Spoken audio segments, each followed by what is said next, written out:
We're a biotech company based in South San Francisco, and we're developing novel therapeutics to treat hemophilia. Our lead compound is an improved factor 7A called marzepticog alpha, which is being used to treat hemophilia patients that have something called an inhibitor.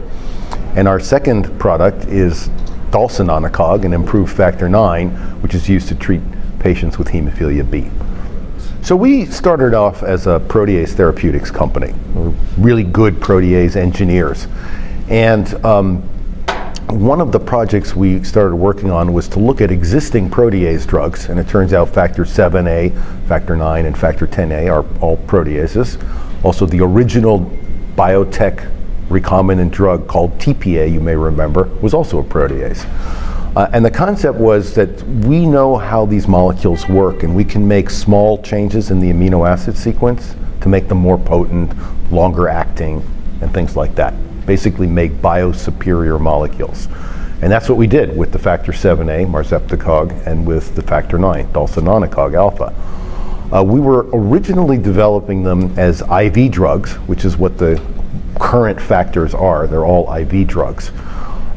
When Howard Levy, our chief medical officer, joined us in 2016, he pointed out to us, well, you've created these really potent versions of the existing molecules.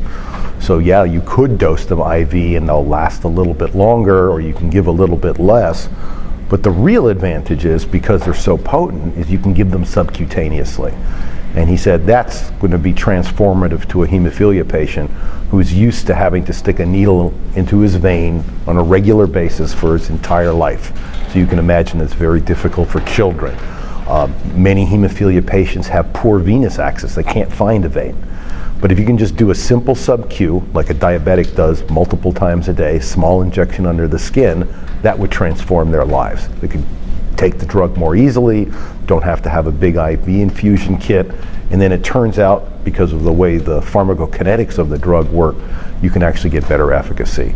And so we eventually transformed ourselves into a subcutaneous factor 7A and factor 9 company, and that was back in 2016, and here we are in phase 2 with 2 drugs that are showing excellent efficacy. So the lead program is marzepticog alpha. It's currently in a subcutaneous phase 2-3 study, and last week at EHAD, which is the European Alliance for Hemophilia and Associated Disorders, we presented data from the phase 2 study, or the phase 2 portion of the study, in which we showed very clearly that we reduced the annualized bleed rate in these patients, and what we call bleed density, which is not only how often you bleed, but for how long you bleed.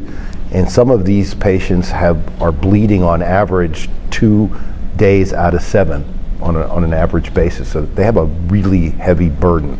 And when they go on marzepticog, they stop bleeding.